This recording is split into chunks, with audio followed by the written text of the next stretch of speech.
I knew Fang Song initially in 1989, 1990 in that area when I visited with people from the Chinese Photographer Association who were my patron with students. So I would bring students from NYU to China in trying to figure out a place of meaning between something called the United States and something called China, which really had not gone on for a long, long, long time, basically since 19, maybe 50, 51, 52, when the diplomatic relations between the two countries broke off. And then Kissinger came along under Nixon and said, this is ridiculous. We have to engage. This is a major nation. We are a major nation. We should have some type of dialogue going on. And with Chow and Lai, particularly, there was an engagement. And 1976, 77, 78, they began. But for art people to kind of come back and forth, that really only started first with Rauschenberg. We've talked about that in terms of Rauschenberg's overseas cultural initiative, Rocky, and also with Rauschenberg having one of the first shows of American art at the National Museum in Beijing. That was a major, issue in terms of trying to make some type of exchange back and forth, what Rauschenberg did brilliantly. And there is Fang Song and Wang Qingsong. And then off to the side, Wang Qingsong has put up his photographs, which were at that time were maybe 18 by 24 inches. No big pictures, but in color. And they were engaged with the position of what it might mean to have a raid of the West into China. What would happen if the West raided China? I'm talking about McDonald's. I'm talking about Coca-Cola. I'm talking about all the branding of people who wanted access into China to develop an economic exchange through his body. So he would take certain positions that were known in terms of various Buddhist iconography in relationship to all these items. One of the ideas there for me was this guy is anticipating the commercialization, the change from a socialist position to a capitalist position, and then everybody wanting in on the money. And understanding in some sense that this challenges the integrity of the Chinese culture, or it challenges the integrity of who he is. I mean, more importantly. And Fang Song was gracious because she could speak English, because she had trained well at various places, including the University of Notre Dame. So why don't you do that? And so she knew English very well. So she could explain certain things to my students and to us as an initiation. And then subsequently over the years, for a variety of exchanges back and forth between what's possible in China, what's possible in the United States, including Fang Song and Wang Qingsong working with us at NYU in various enterprises over the years. It got normalized to a certain degree by NYU showing up at NYU Shanghai. I mean, all those things that started like 1989, 1990, in terms of me trying to figure out whether there was an exchange possible, because I felt that there was an involvement with proto-Renaissance painting and China. I kind of thought that was possible, occurred. So here we are with various people in NYU Shanghai right now. Fang Song, as you know, we have students hooking up to us at 9, 10 o'clock in Shanghai. So welcome, Fang Song. Thank you, Jerry. It has been like millions of years, right? We are hooked up, back in ancestry, through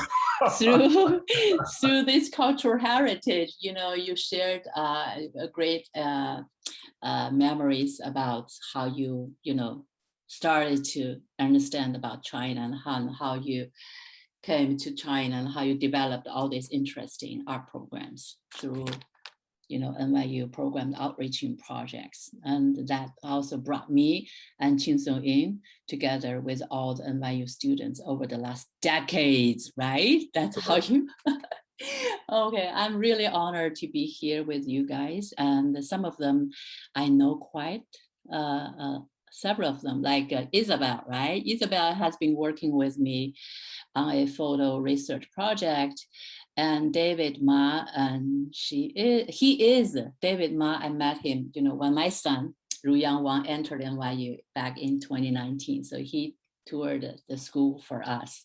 Hi guys, nice to see you here. So today I'm going to, yay, Colleen, I saw the pictures over right across the window beyond. Where is it?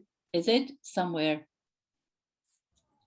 Yeah, that's the European side of the Oh, okay. Wow. Brilliant. Wow, it's amazing. Since we were talking about it, so. Yeah, I remember some time ago.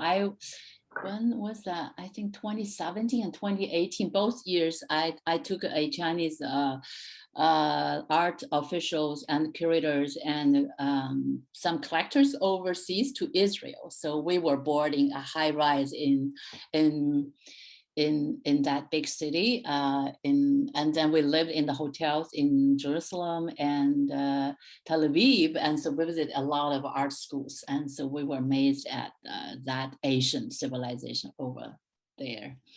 And actually, I'm going to introduce one single art piece that I worked out with Wang Qingsong since 2017, and it is still ongoing. It's a photograph shot back in 2018, but now we are still developing other outreach related, community related projects with the Highland Park residents. So if you may allow me, I'm going to share my screen. Could you? I will do that. As this short conversation between us is going to take not too long, so I just select one single art piece, and this art piece is was called The Blood Stain Shirt, created in 2018 by Wang Qingsong along with Highland Park residents. So let's start out. And as Jerry has been recorded back in the 1980s and 90s, that was what's going on inside Beijing, and it was a new beginning of Chinese economic reform, and a lot of old buildings have been destroyed and left and bulldozed and ready for reconstruct new high-rise buildings, but there was some conjunctions in between the city proper and the bordering provinces.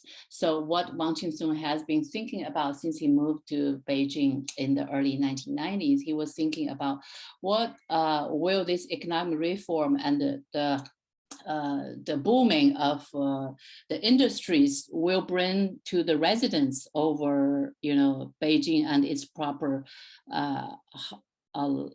residents around.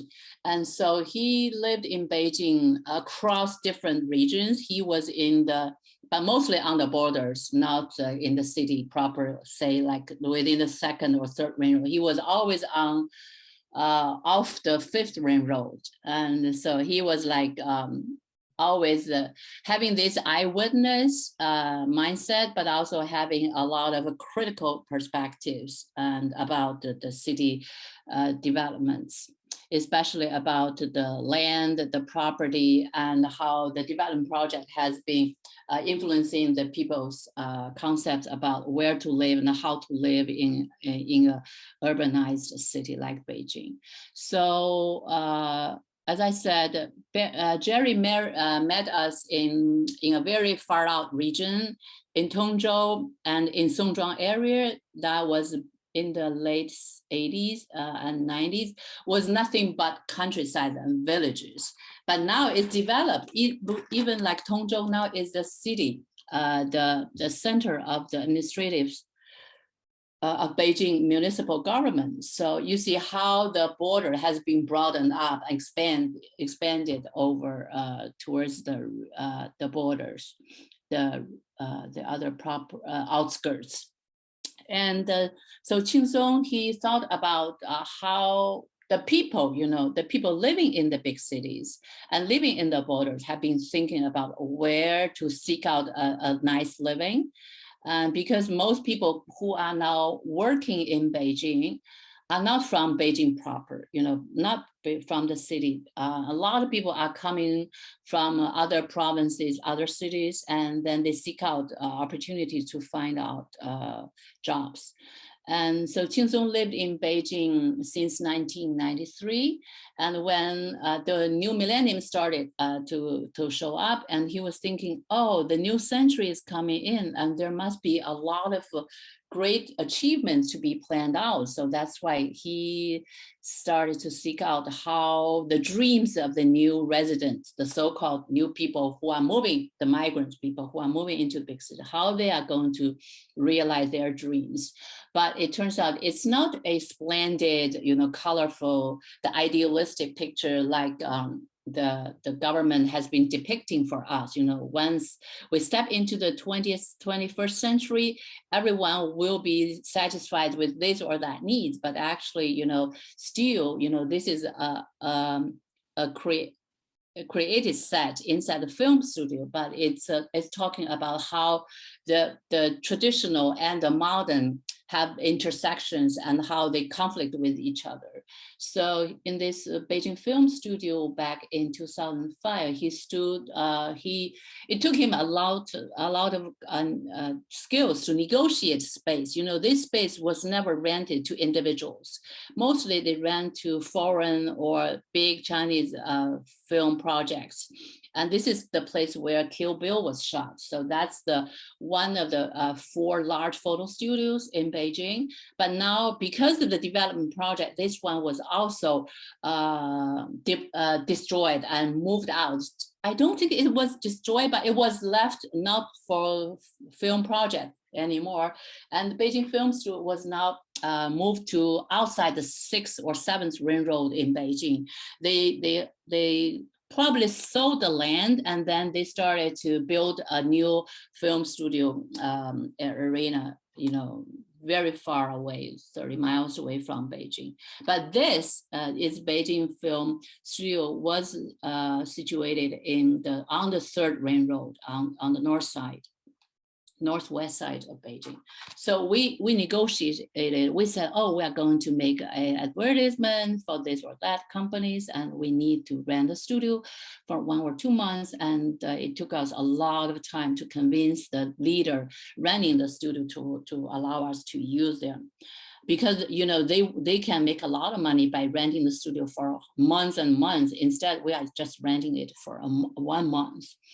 But it turns out they loved that photo shoot, and the director of running this studio had a son also interested in art. So that's why we started to build up a very nice friendship. And later on, we were able to use this studio, just in between when the huge blockbuster film was shot. So we can squeeze in and make some temporary sets and make a huge photo shoots. And so this dream of migrants was Qingsong's recall about what has been going on inside China over the last 20 years since the economic reform, and how people's lives have been changed, or maybe not much changed in the good direction, in the satisfying direction. So here you see a lot of people's life, and people going on the street to buy fruits and veggies. And there was also homeless people begging, and there was also a lot of struggles between the city police with the migrant workers. And there was a lot of undergoing stories inside different windows. Behind those windows you can see all varieties of people's lives, but mostly the underdogs, not the people who are celebratory, like the huge billionaires. They make a lot of quick money in the industries whatsoever, high-tech stuff in Qinghua areas, such as those areas. And this is a building. Qingsong combined the Russian and the traditional Chinese style, the socialist architecture composed with Chinese traditional style, like the traditional rooftops and the shacks. Those people start to rent cheap and cheap small houses just to live there. They work over 20 hours, maybe they just stay there for 4 hours for sleep. So this is how the combination of a dream Qingsong is composing in this film, in this set. And so that was the beginning of his concept about, he was also wondering why the city was changed so dramatic, why a lot of traditional Chinese cultural heritage houses were just bulldozed in quick speed. Why was that happening? So he has been thinking since the moment he moved in Beijing, he always wanted to shoot this work. This work here is a drawing by Wang Shikuo. Wang Shikuo is a professor at the Central Academy of Fine Arts. And he was depicting here in this drawing the same title like Wang Qingsong's photo shoot later. And Wang Shikuo was describing what, during the Chinese land reform in the 50s and 60s, the landlords who owned the land, the properties, were accused of exploiting the peasants of their labors, of their properties. So here it's like a rebellion, by the peasants. When the Chinese communists took power and the peasants was giving the land, which was exploited by the landlord many years ago, before the revolution. So here it is a mother holding a bloodstained shirt, accusing this landlord, the guy just standing and bowing down in front of this table, behind which those were the communist leaders and the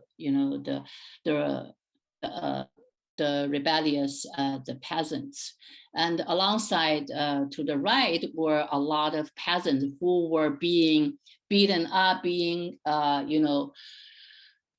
exploited by this landlord. So you see the little boy there, and the people's holding some papers. Those papers were the deeds, say, for example, back in 1920s, 30s, the deeds proclaimed that the land belonged to the peasant, but according to this description, the landlords, extracted those land deeds and annulled those deeds and took the land from the peasants. So this is how back in 1960s and early 60s and 50s, how the peasants were reclaiming the land properties from the. So that was the beginning when Qingsong was becoming so acute about how the property of land was used and abused during the Chinese the construction times.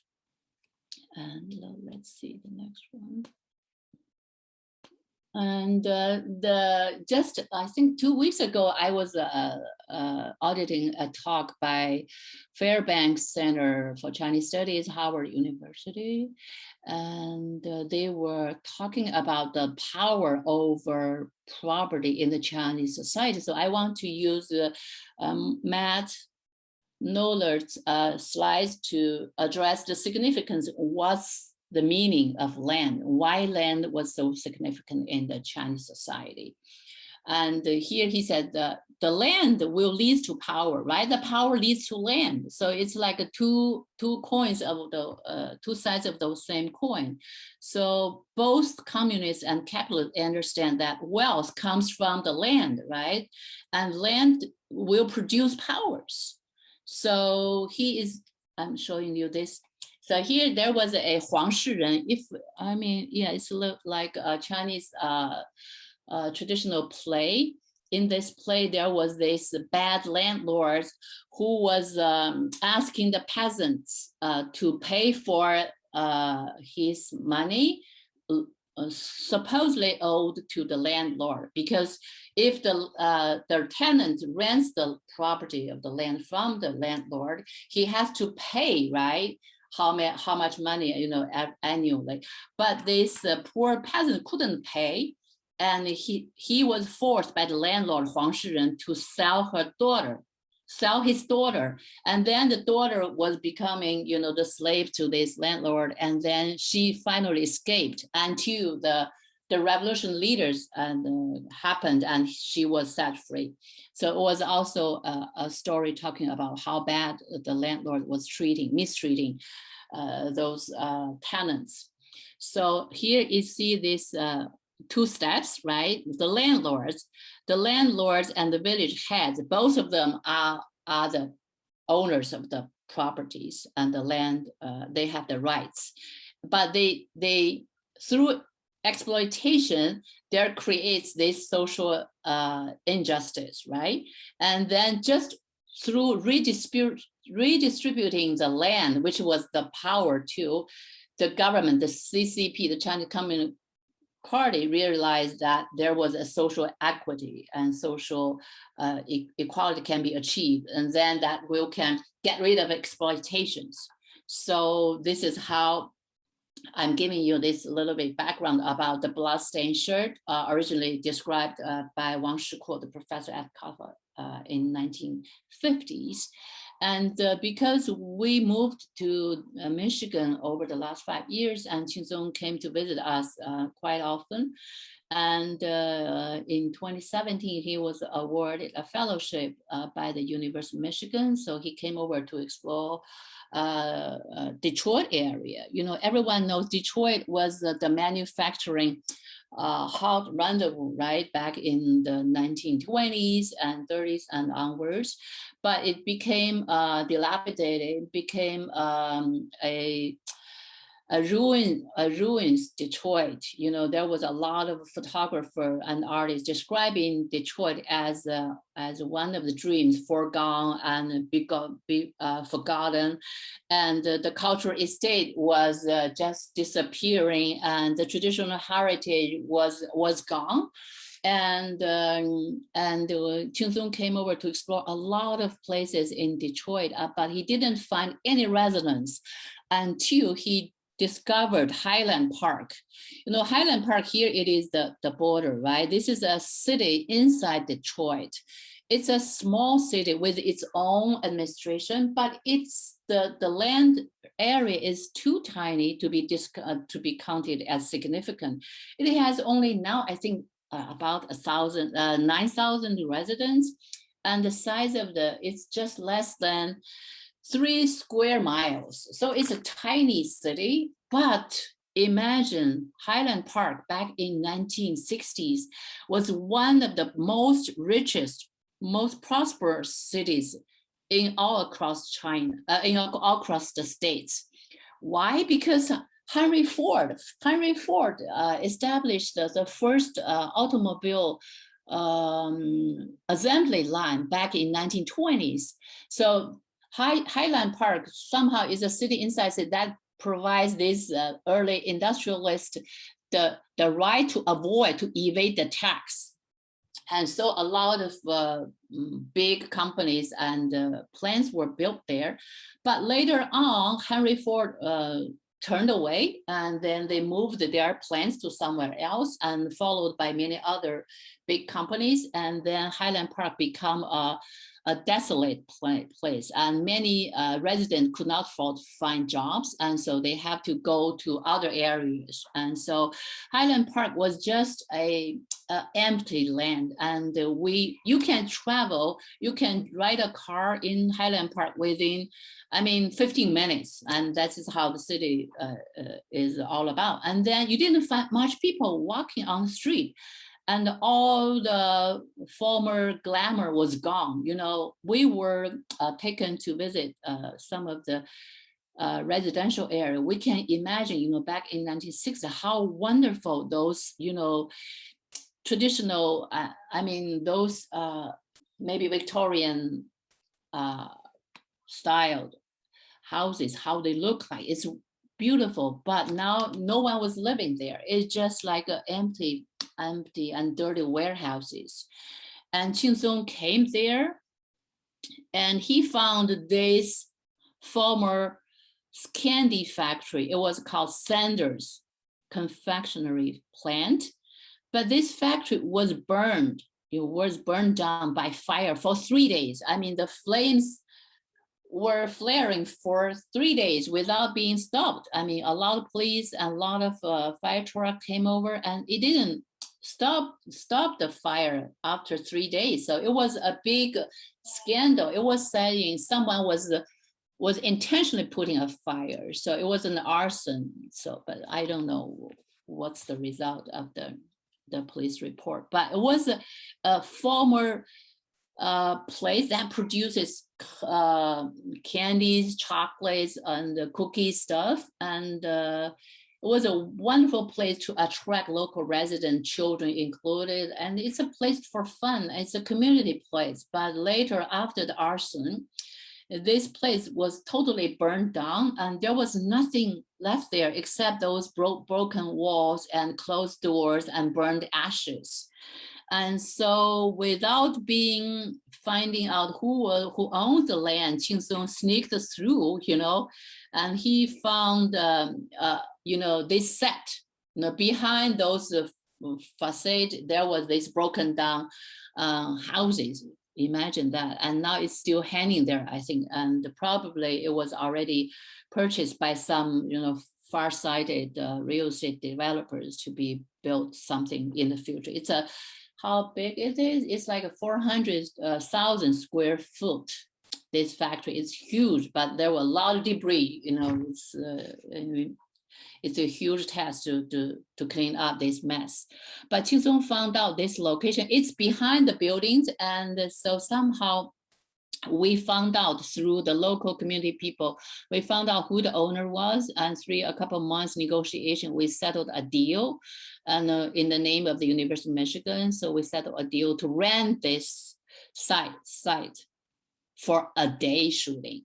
So of course, without telling the owner, the landlord, we sneaked through a couple of times to check out the location. And just 3 days before the photo shoot, me and Qingsong and my little son, we went there. We brought in the costume, we brought in the props, and then we somehow, luckily, we found out a huge table panel, so which you see there, along with the two faculty and staff people from University of Michigan. We set up the huge table there. And then, so you see this original blueprint, right, by Qingsong, how he's thinking about what to put there and how to strengthen the figures, the poses, and what kind of clothes they are putting on, what kind of postures they should play. And we have all these materials, the clothes, the books, and the banners, So Qingsong found this location. It turns out to be significant, but we didn't know that. Qingsong thought about the structure. You see the building structure, right? This the building, the structure of that broken building was very much like the building in this original drawing, because that was the house belonged to the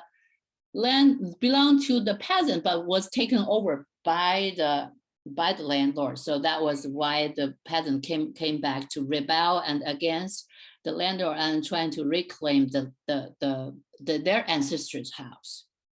So this is how Qingsong is contemplating what kind of way he can, recreate this canonical piece back in 1960s. So this is actually a video done by University of Michigan Museum of Art when they invited Qingsong to have a show. So if you guys want to know why he's choosing Detroit, why is he thinking about, there was a parallel between Beijing and Detroit, and why is he finding those location? Why is he working together with collectively with the community people there? And this is a nice short 6-minute video we can listen up later. But because of this time, I'm going to move on forward. So here, Wang Qingsong, you know, of course he made, of course he made a lot of costumes, right? And this is how he is working in our apartment in Ann Arbor. And he bought in a lot of clothes, and he has to dye the new clothes and into some old-fashioned, you know, broken, worn out. And then he's stitching the patches onto those, you know. That's how the peasants were looking like back in the revolution times. You know, the peasants were so poor, they were exploited too much, and they didn't have even decent clothes back then. So they wear patched clothes. So Qingsong was actually buying a lot of secondhand clothes from the Salvation Army, and he's stitching, also stitching together piece by piece onto those clothes. Some of them are traditional Chinese clothes, you know, with not the buttons, but those braided cotton buttons. And here on the right hand is Qingsong's his own costume. That was the Chinese traditional robe, you know, worn by the landlords in the traditional style, but he patched on more than 1,500 labels. You know, when you buy fashion clothes, whatever, you have labels, and then he removed 1,500 labels, and he asked a tailor to stitch them, you know, each piece by piece onto that robe. So it's all over a robe with labels and the fashion icons and logos. And of course, this is a slide, and he is using a 8x10 large format camera. So here you see this is in our apartment. There was a blueprint here. He has 2 prints, and he's working on the details. And on that day shooting, that was happening on February the 17th, 2018. It was a freezing cold. Well, just 2 days ago, there was a heavy snow. And so you see the snow on the site. And we asked the local Black community work with us, because we had, during our exploration of the site, we found out just across the center's candy factory, the broken down and burned to debris site, across the street, 71 Oakman Boulevard, was a Nandy's Cafe. You see this Nandy's Knowledge Cafe, and you can't imagine, right in the middle of the nowhere and wilderness, and you know, like a mile away, there were only care centers for the seniors, and you know, for some poor people, there was a telegraph tower, splendid, you know, the early 19th century style, splendid there, but there wasn't, you know, much people walking around, not even to mention cars or, you know, supermarket. There was nothing there, but there was this Nandy's Knowledge Cafe. It was a spot for people to come over here to enjoy music, do a lot of Bible readings, and having children's centers, you know, after school. So this is an amazing place. The Nandy's owner, Lucy Fryer, she is very supportive of our photo shoot. We just bumped in. We just pushed the door open. We walk into a kind of like the front part of the store is like an antique shop of all these African African clothes, African, you know, statues, African, you know, all these wonderful antique stuff from Africa. And then we walk in, it was like a huge warehouse. And inside the warehouse, there was a cafe, there was a kitchen, and there was a tables for people to, and there was a little tiny stage, and, you know, surrounded by the African masks and, you know, decorations stuff. So Lucy invited us and a couple of times, and we just moved in, and we store our props with her just the day before the shoot.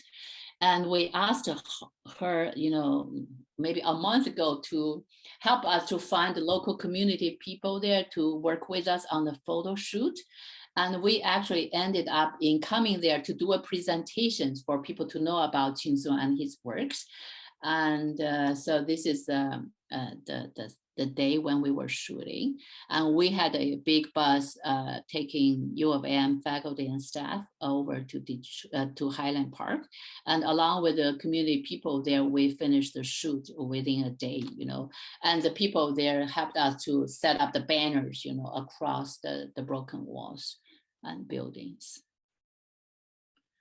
Yeah, so this is the final piece Qingsong created. So it's like a reenactment of the bloodstained shirt. But it has a contemporary take, talking about, why, when people were very critical about why a lot of people from China are developing real estate projects inside Detroit. So what's that all about? And so what's the meaning of made in China significantly referring to in the contemporary society, especially to the US enterprises. So he is posing some questions there. So I'm putting on a music. Okay.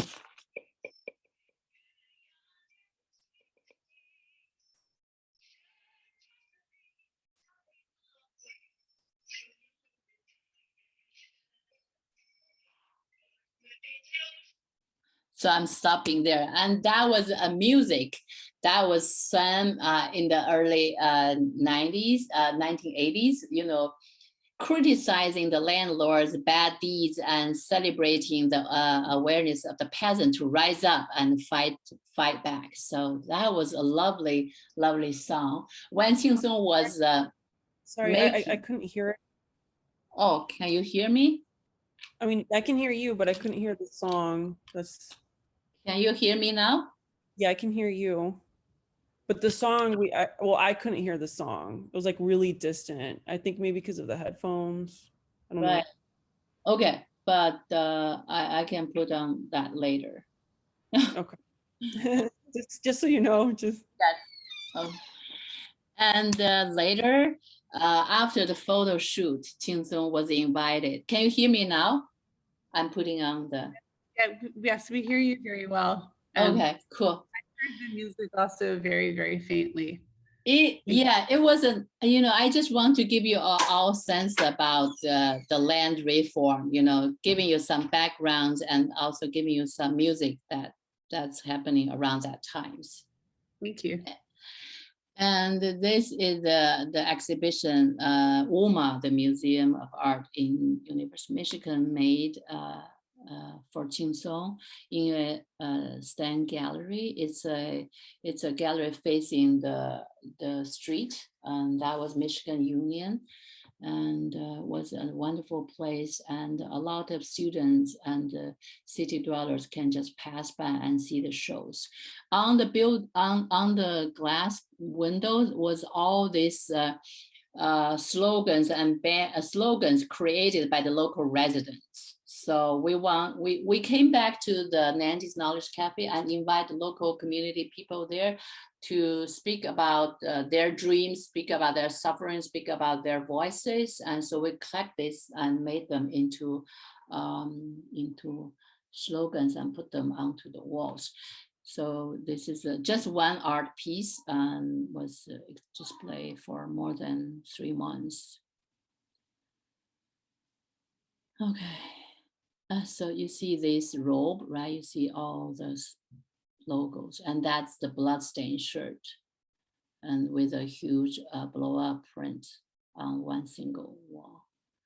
And we are now trying to incorporate the voices from the former company leaders and also the mayor's voices. And we are going to interview 5 to 7 community peoples. And some of them are running businesses, some of them running private properties, and some of them are just, local people who had lived there, knew about the standards, planned before, and so we're going to do a book project later. So it's an ongoing community project we are thinking to share with the people after it was published, maybe in 2022. Okay, so I'm going to stop my share. Thank you. Anyway, so we'll try and figure out if I can talk to people. Somehow I got my visual object lost, so I just talked to you somewhere along the line with my black screen. But I want to thank you, Fang Song, for the presentation. And it's kind of interesting because as we came, and the idea also to understand the issue within Detroit, which is a kind of horror scene for most people thinking about, the capitalist results of what happens in the States, that this manufacturing area and very wonderful area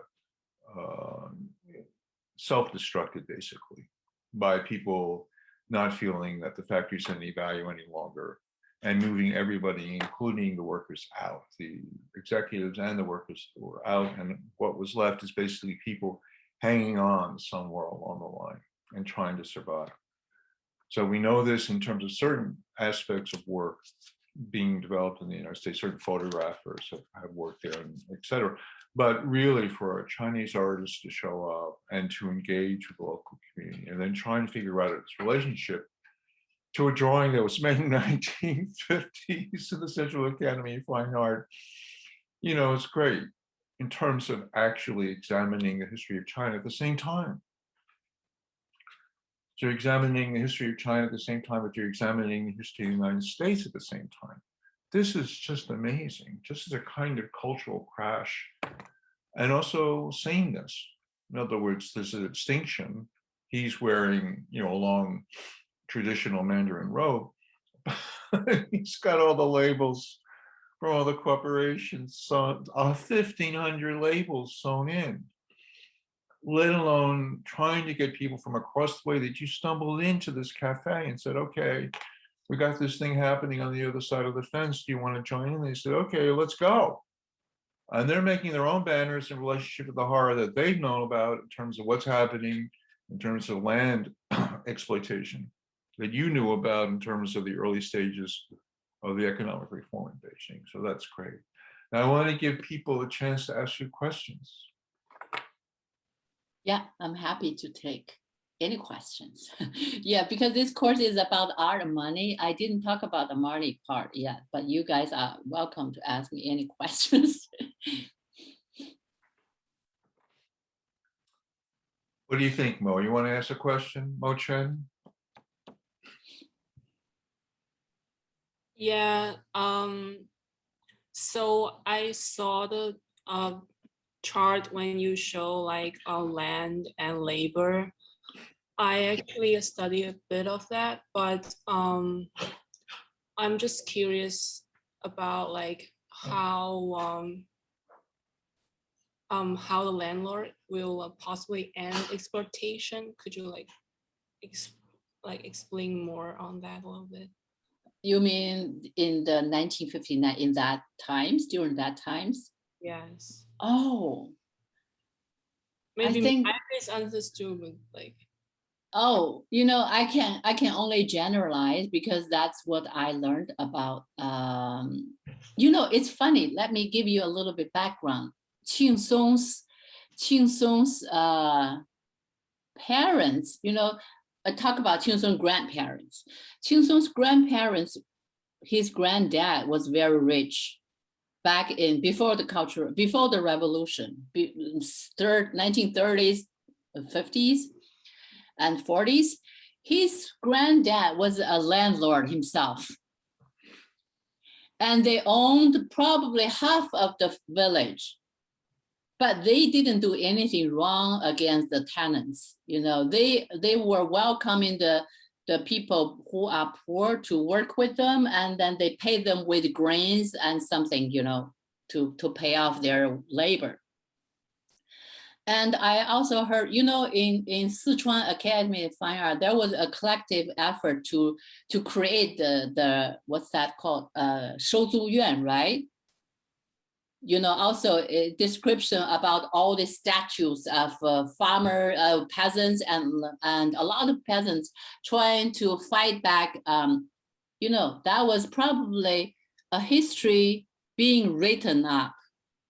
Maybe it's partially true, maybe it's not. We don't know that, because according to, say, for example, Qingsong's grandfather, he was very rich. He was owning half of the village, but his granddad had to give off all the land when the CCP took the power. If you don't give out the land, all your family will be kicked out. And basically, it's all the family were asked to leave. All the family people were asked to leave. It happened to many landlords' families. And, you know, that was the time in the 50s. And because, you know, when the revolution was over, when the war was over, right, people had to go back to normal life. And the land, if land belonged to somebody else, and how can you carry out this big, you know, proletariat revolution, right? That's carrying out justice and equality, because some people were well off, and there were already, say, for example, in Shanghai, there was already some capitalists, right? Big, super petty bourgeoisies developing also in big cities. How can they even out this riches in between different people of different different social ladders? They have to even it out. So they have to basically confiscate the properties from the industrialists, from the landlords, and then they try to redistribute to people according to how many, you know, the households, how many people are there. You know, you were given out some proportions of the land, and then you are allowed to grow the crops. And by growing the crops, and then by the end, you collect the crops and you have to submit it to the local village or to the government to collect. So it's the same thing. And I remember Qingsong's uncle, he was a soldier back in the 40s during the war, during the Chinese Civil War. He was a soldier, and he was working not as a soldier, but as a cook. He was a cook. Qingsong's uncle was a cook, and he had to decide whether he wants to leave the country because the land wasn't belonging to his family anymore, or was he staying inside China. And at the last minute, the uncle tried to escape. He boarded a boat heading towards Taiwan, you know, just at the last minute. He pretended he himself was carrying some loads for others. So he sneaked through the boat. He boarded onto Taiwan. So his family, you know, which was much bigger than our family, had, you know, the second generations already in Taiwan developing into other businesses. They were living also happily there. And so when this uncle came back to China in the 1980s, he was already, you know, back in 1980s in Chinese common family, we were still, almost everyone's family are equal. Not well off, poor, you know, because it was just starting the point of economic reform, and everyone's family was making $10 US a month, you know, back in 80s. And his uncle came back to visit his mother, that was his sister, Qingsong's mother, and he brought back a lot of good goodies, you know, a lot of goodies made in Taiwan. And it was a big eye-opening. And then in China, we didn't see those stuff. You know, we don't have TV, we don't have chocolate, and not many families can enjoy milk on a daily basis either. I mean, so his uncle came to visit his family estate, in Jiangsu province, he was saying that rock, that boulder was from my family. That was the boulder from my family's courtyard, whatever, that belonged to our family. He discovered that. So I'm talking about the in the picture when Mo Chen was asking me about the drawing. In that drawing, the landlord was really considered as a bad element. In China during the revolution times, there were a lot of movements, anti-capitalist, anti-landlords, anti-people who have power and land, basically. And then that picture probably, the landlords was, sometimes they were accused of doing this, accused of doing that, or beaten up, or imprisoned, or asked to turn in all their family belongings, and so that they can get their lives back. This is how it is. But I don't know really, because my family background is very different. My grandparents are peasants toiling in the field, not like Qingsong's grandfather was a landlord. So I don't know really what things were going on during that. But I assume, there was a lot of political campaigns, that was saying this one was bad, that one was bad, but maybe not, there was out of some political purposes. So there were a lot of stories, like what I will tell Huang Shiren, right? Bai Mao Nu. Did you know about the white-haired girl, white-haired lady? That was a famous drama or play, or even brought into cinema and theater, describing how this young girl being sold and being bullied by the bad landlord, and he had to escape into the mountains. There was no water, there was no food. He was eating the wild fruits from the trees, and he had no salt because he was eating wild, and he didn't have salt, so his hair turned white.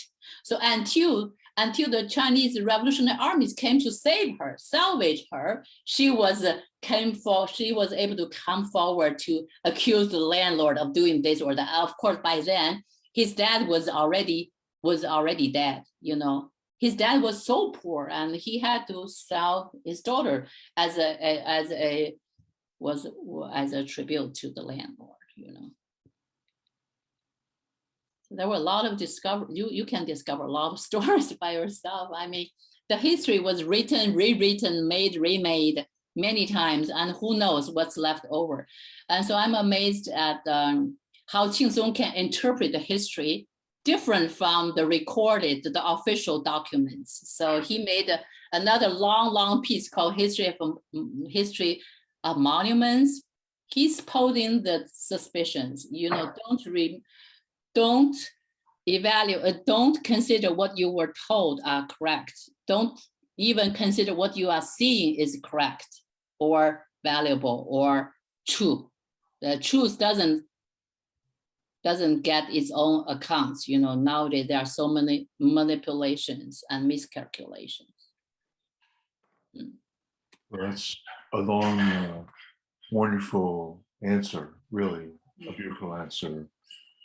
And the idea of where the truth, is there and located, we understand that maybe more readily in terms of the last 4 years.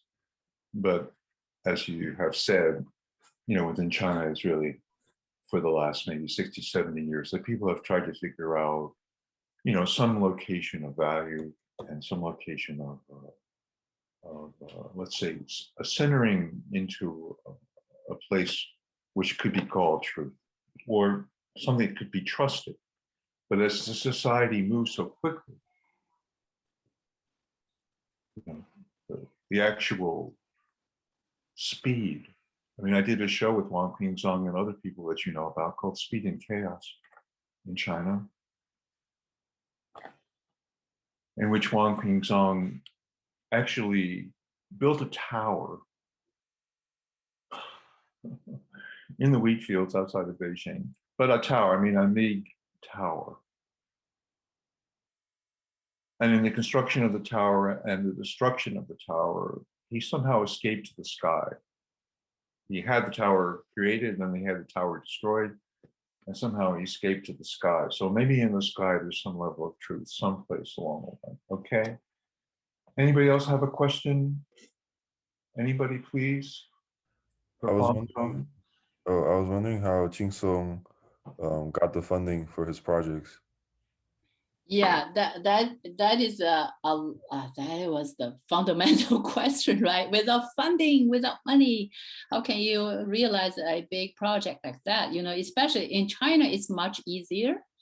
Let's go back to his 1990s when he was trained as a painter from Sichuan Academy, but he worked on maybe no more than 20 large-scale paintings, like I think like 12 feet, that's huge size painting, no more than 20. That's all his paintings he created when he moved to Beijing for the first 2 or 3 years. And then he quit painting because he doesn't think painting can really describe what he can feel about the drastic, right, society's movement and changes. And he thought the camera, you know, the photograph can really capture the tempo and mind and the ideas, and also present realistically, right, in some sort of reality to the audiences and viewers.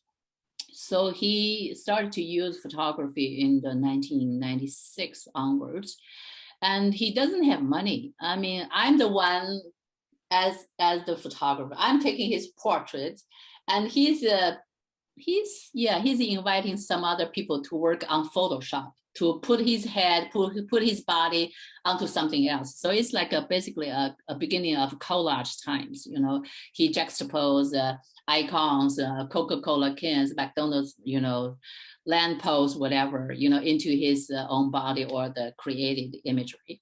And since 2000 onwards, you know, by selling artworks. That was the beginning of how he's self-funding his project. He sold his artworks a couple hundred US dollars, a couple thousand US dollars. And then there was the representation by the galleries. You know, the gallery can sell his works overseas, and then we get money paid. And then he reinvests, of course, what he earned from those selling the works and back into his new projects. So that's how we could, right, back in 2005, we could afford to rent the film studios. And by then, what film studios say, it's like 20,000 square feet studio. One day, it's only 200 US dollars. Almost 20 years ago. Was it nothing, right? 200 US dollars a day, it was nothing. And then, of course, if they rent out to big blockbuster, they cost huge millions of dollars. But we were, you know, we tried to seek out the compassion from the director of the photographer. We try to say we are just artists. We create some public benefit advertisement, so we are not making money, and so we get a little bit huge discount.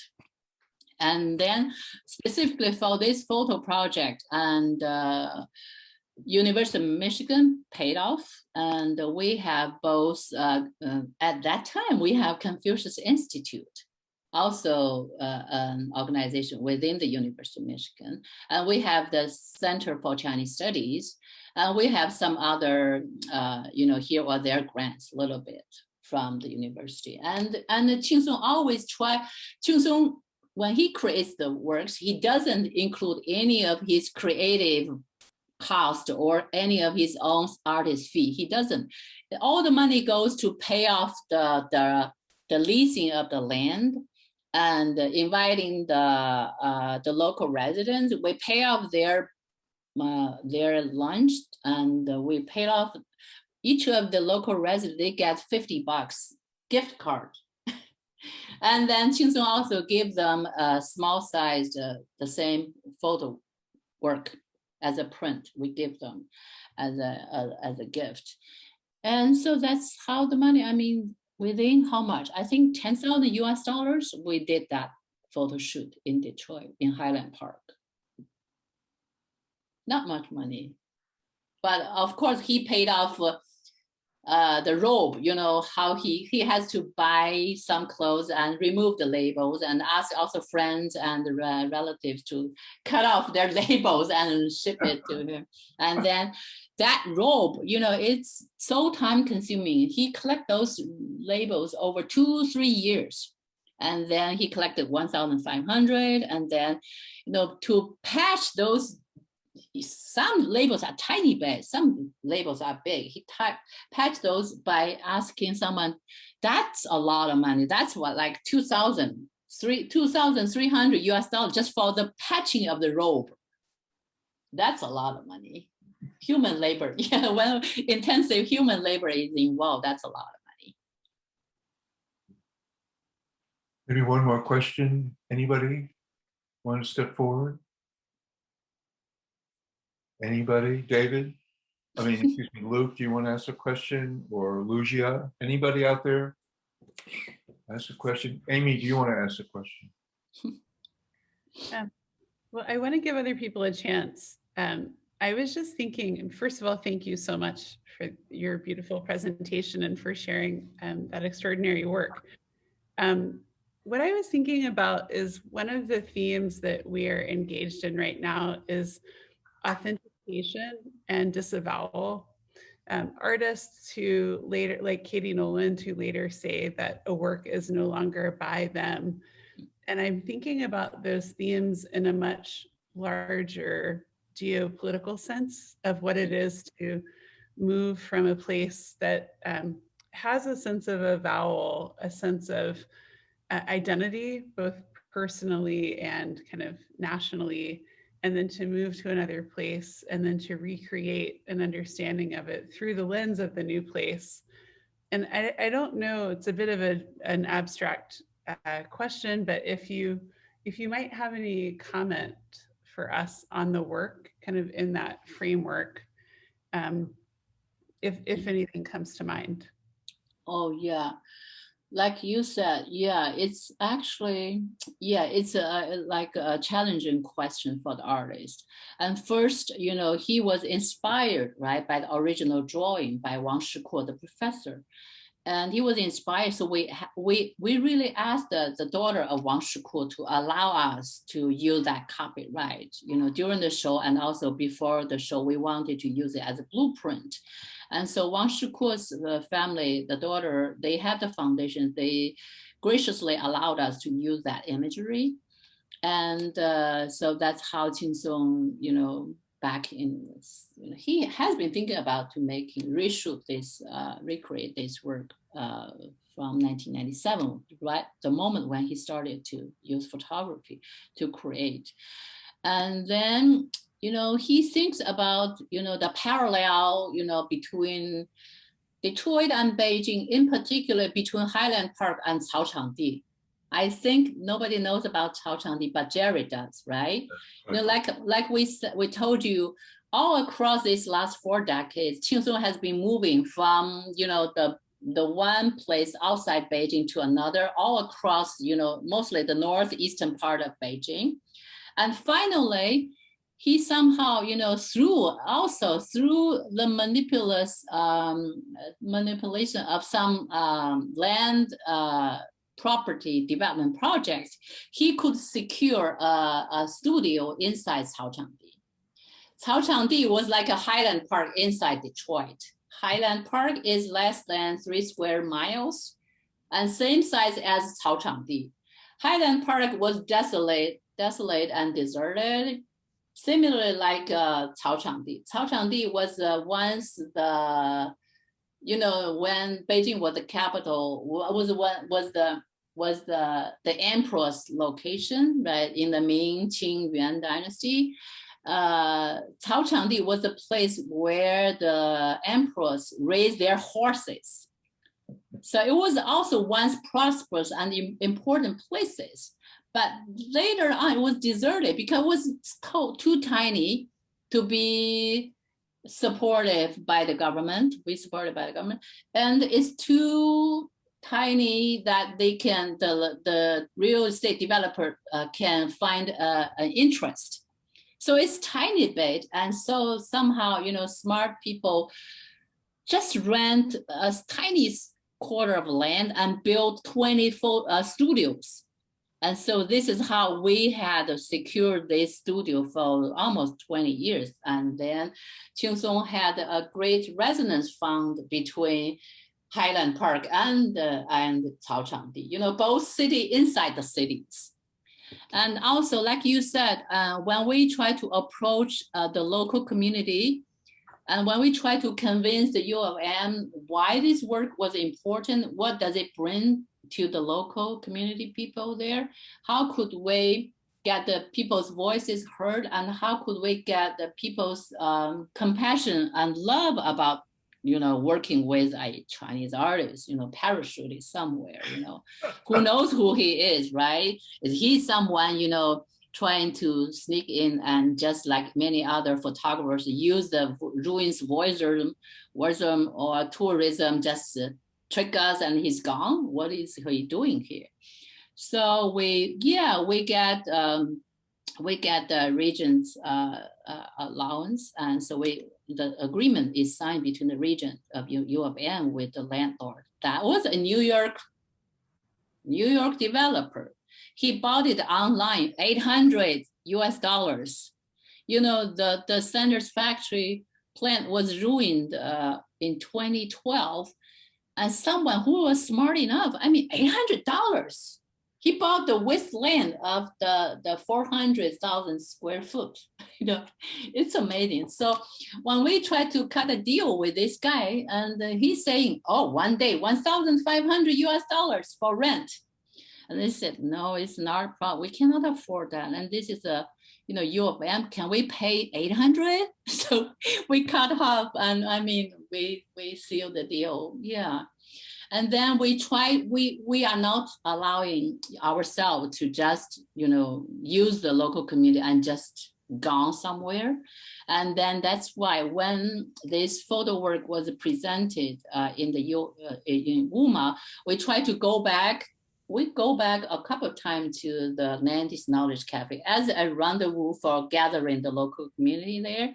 We want the people to, we do 2 workshops, and one is about the slogans. We want them to create their slogans, and so that we can put on the windows so that their voice can be heard somehow. And also inside the gallery, once you step into the gallery, there was about, I think, 22 photographs were chosen from the local photo shoots. We have the community people's faces to be shown there. And later in May, we invited the Highland Park, the mayor, and the local community people, mostly seniors. And it's fancy. You know, this time it wasn't Highland Park style. Highland Park mayor paid off, I don't know how much money. It's like a fancy shuttle bus. And in that fancy shuttle bus, all the seniors were boarded in, and with a small, next to their chair, there was small, what's that? A refrigerator. They can put in the drinks and the food, you know. It's a fancy shuttle bus. It was amazing. And so they came along, and we invited the U of M professors who were doing a lot of research in between China and the US. To explain why the artists coming over to Detroit to Highland to develop this project. And so we have some also the local community people like Nandy's Knowledge Cafe's owner to speak up. We invited the mayor to speak up, and also we welcome the resident, the mostly senior, why and how they feel like this photograph.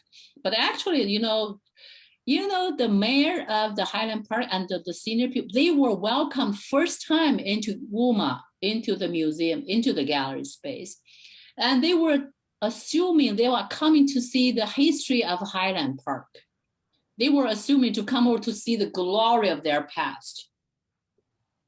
And somehow some of them shared with us their sadness, you know, their very misfortunate feelings towards seeing this, you know, broken down walls, and Wang Qingsong is staging that. Yeah, but we heard their voices, and that's why we said, oh, the one photograph was done, that's not the end of it. We want to, that's why we go back. I mean, if it's not the pandemic, our book will be probably finished. We interviewed a lot of artists, activists, and the mayors and local people. We want to let their voices to be heard. We want them to open their photo albums. We have 5 interviews done already. We next step is collecting their photos from their home, from their history, about their Highland Park, whatever, their lives in the past.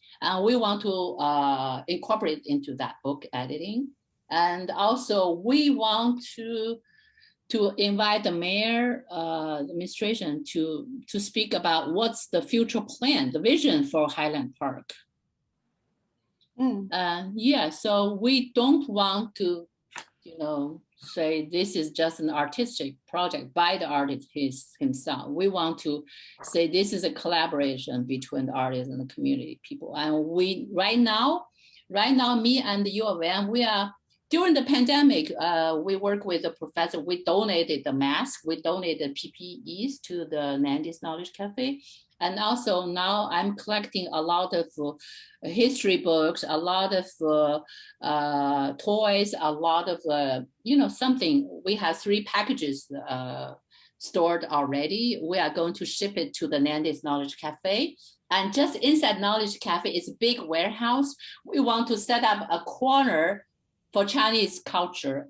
So we don't know what kind of type of name we will give it out, but we have all thinking, some history about China, some important art pieces, or history and artistic catalog. We will devote it to be there placed, and people can walk in, and we give them TV sets, traditional DVD players. We want them to plug in, all this audio and visual stuff. This is our next step. We have them stored already. Just because the COVID, I said I have 2 vaccines taken sometime, in the summer, we probably will deliver to the Nandy's Knowledge Cafe. So it is, an ongoing thing. This is a very, very small point, but I would like to notice that our guest speaker last week used the phrase fancy hammer, and you have said fancy shuttle bus. So lucky us, maybe there'll be a third fancy something. That's really beautiful, and I really appreciate everything you said, Jerry. Thank you. So I want to say to Fang Zhang, you're very gracious in your time and effort. You're also gracious in time and effort in thinking differently. Maybe from the outside sometimes things get more located in truth. So if a person comes from the outside, like Wang Qingsong and yourself, to a place like Highland Park and tries to figure out, how do I know this? For Wang Qingsong, he said, well, I know this in terms of what I witnessed in Beijing. So I know something about how it might operate here, but I better find out by interchanging with the people in this community and find out how to respect them and engage with them to make the comparison, to see if the comparison is truthful. For myself, for example, in the late 80s and 90s, when I went to China, for me, the relationship was based on, again, the Proto-Renaissance painting and Chinese traditional art. And on the other hand, I ran into a new New York. In other words, I ran into a new New York. And what I mean by that was that artists were trying to figure out, with nothing, and locating themselves in the outside areas of a power structure, to try and figure out how to make something known in their culture, for this time, for this moment.